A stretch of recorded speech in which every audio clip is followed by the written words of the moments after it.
Talking Shirts is presented in partnership with White Oak Cottage. For more information, visit whiteoakcottage.co.uk.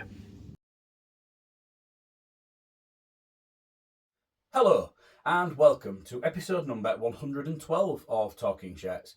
I'm Mike from Hull KR Shirts, and today we're going to take a look around this 2011 home shirt. So, this 2011 home shirt, this one that I've got on the mannequin here today was actually worn by Shaun Briscoe. Now, you might have been able to tell from the description to this video, the thumbnail image, or you may have made out that you can see this bit of detailing going on underneath the crest, where you can see that Shaun Briscoe has had his name embroidered to the front of this shirt. We'll talk about that in a little while. So this 2011 home shirt is one that I've just never really sort of connected with.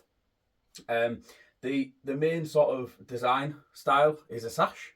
Some people like to call it the sash.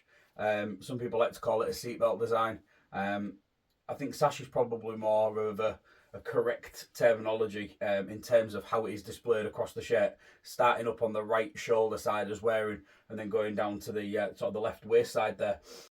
So this one here has got kind of a few different layers to it, because obviously it has the main sash, but then it has two sort of red bands going either side down to the bottom of there as well. So as you can tell, it has been sort of given the Hull KR treatment, shall we say, like making it look like it's a modified band rather than going through the middle of the shirt. Obviously, it's in that sort of sash position. As I've said, it's not really something that I've kind of taken to. The design elements of the shirt as well do also continue up onto the sort of the top of the shoulder here as well. So it's not just a main sort of front of body shirt design. It is a design that features across sort of multiple elements of the shirt as well. This one here has quite a lot of reinforced stitching around the neckline, and it also features a different sort of neck style to the one that we actually saw on the replica that fans was able to purchase in the club shop. Those shirts did have more of a grandad style collar with a placket. The sponsor TC Power, that did actually feature on the collar, whereas on this one it features in that lower sort of upper, shall we say, neckline, just on the chest there. As I've said, the reinforced stitching as well comes all the way around here, and it does also form in a V, where it's kind of got this sort of inlet multi-layered sort of collar there as well. One that would be, to me, would look incredibly difficult to try and rip or prise away from a player's body. The main shirt sponsor, Sportingbet, we had those guys for a couple of years through 2010 and 2011. Naturally, that sponsorship wasn't something that we used when we played in the south of France. We never actually played Catalans away from home in a home kit during those 2 years. We had modified away shirts for the visits across there during the 2010 and 2011 seasons. The shirt was manufactured by Cougar. Again, that was a company that we was with for a few years through from 2009 through to 2011. So they did produce sort of 6 different Hull KR shirts for the club. We've got D signs, previously mentioned TC Power. Those have been dye sublimated in, as has Sportingbet and Cougar, along with the Hull Kingston Rovers club crest. Now, where this one gets a little bit interesting is the information that is underneath here. So this says Shaun Briscoe, and then there's a couple of dates. Now, the first date is when he made his debut, which was away against the Leeds Rhinos in 2008 in the opening round of the Super League season. The second date is one that I find really interesting, because that says the 30th of November 2008. Now, all I can really think that is the last date on Shaun's contract with Hull KR, because 2011 was Shaun's final season playing for Hull KR. So the reason why that is an assumption is because the date that is on there isn't the date that this shirt was worn, because this shirt was worn on the 9th of September 2011, and this was in Shaun's final home game at Craven Park for Hull KR, and that came against the Castleford Tigers. That was his penultimate game for the club. That was the last game of the regular season, but he did make an appearance in a playoff fixture against the Catalan Dragons in the south of France the following week. So that was obviously worn. We wore the away shirt that day, we wore the blue one. So that obviously meant that this shirt here is the last playing shirt that Shaun Briscoe will have worn of a home variation at Craven Park for Hull KR. So yeah, that's quite a quite a cool sort of piece of sort of information that I've been able to work out about this shirt. The game detail, well, it's not game detail, I suppose, it's the player detail underneath the club crest there that has been embroidered in. There was another 3 players that did feature for the last time at Craven Park due to the ends of their contracts in that game against Castleford. Now, if you wanted to pause this video and do a little bit of quiz and try and work it out yourself, please feel free and have a little bit of fun. But I will give you the answers. So yeah, the other 3 players that played their last game for Hull KR in this fixture were Ben Fisher, Clint Newton, and Mick Vella. So there was 4 players that had very similar detailing underneath. So it was the first date is the date of their debut, and then the last date, all of them was the same, the 30th of November 2008. I could only feel like that had something to do with the end of the playing contract for that player. So yeah, something that's very interesting and unique about this shirt.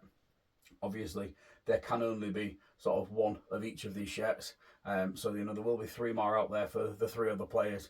So to get something as unique as this, which when I got it, I didn't actually realise, it all came down to a little bit of working out prior to, post this coming into my collection. So let's take a look at the sleeves now. So as we have a look at this sleeve here, you'll see that we've got JC Services and Sun Limited. That's been dye sublimated in, as has the Engage Super League branding. This was a period of time where clubs were encouraged to have branding dye sublimated into shirts. The contract with Engage was quite long, in the sense of that it had a lot of stability.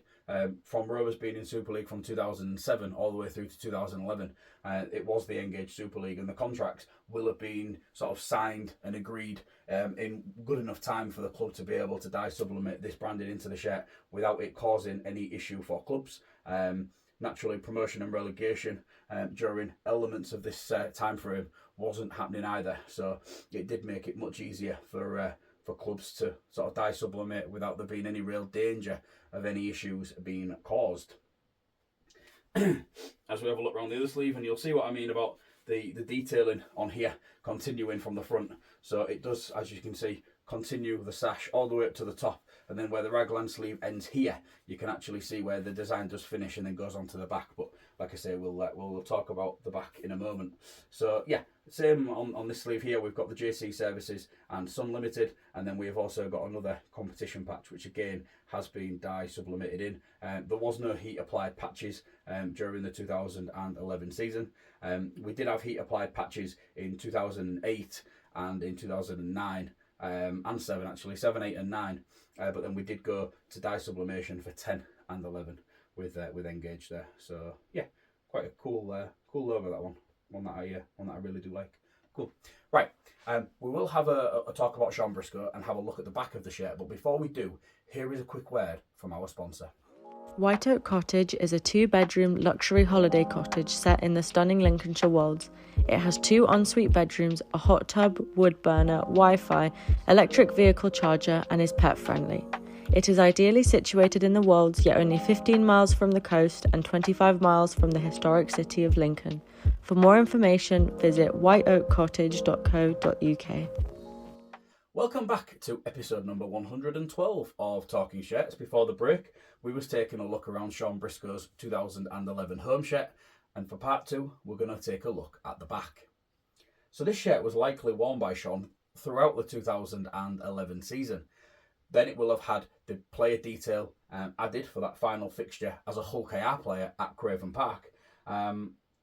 So yeah, there's quite a lot of sort of game damage that this shirt will have seen. I can see from here that there's some red markings up on the sleeve here, likely to be from sort of paint damage, and there is a little bit of bobbling going onto the shirt as well, which is a good telltale sign that a shirt of this era has been worn quite significantly. So yeah, the back. So as you can see, we have got Lime Property and we have got N&P Electrical and Printing and various other brandings that we've got going on there for N&P at the bottom. So yeah, those have been dye sublimated into the shirt. We've become so accustomed now to having a sponsor at the top and a sponsor at the bottom. Obviously 2009 we just had one at the top, but 2010 we had top and we had bottom, and you think now all the way through to 2024 we've got sponsors at the top and sponsors at the bottom. So it's something that has become quite synonymous with rugby league shirts in this new modern era. we've got Briscoe and squad number 1, which has been heat applied to the back here. This name and number set for me is absolutely fantastic. It might just be because it was the era that I grew up watching rugby league in. Obviously, I've said on multiple occasions I was a bit of a late bloomer. I was 19 when I first got into rugby league, but this name and number set is the one that I kind of really associate with rugby league. I didn't so much mind the one that was used sort of modified in various ways from sort of 2020 all the way through to 2023, but the one in 2024 really doesn't sit with me. It's not something that I'm a fan of at all, personally. But anyways, we're talking about this, so let's talk about the good stuff. So yeah, we've got Briscoe and we've got squad number 1, obviously a white shirt, and then we have got black numbers that have been applied to this shirt. Briscoe and number 1, very central, very well applied. Looks very neat as well. This was an era where it was a case of lining up each letter as well, so to get the distance in and getting the height right. They've done a really good job of getting that ratio absolutely spot on. One thing that can sometimes happen with these shirts is that the letter S can sometimes be applied upside down.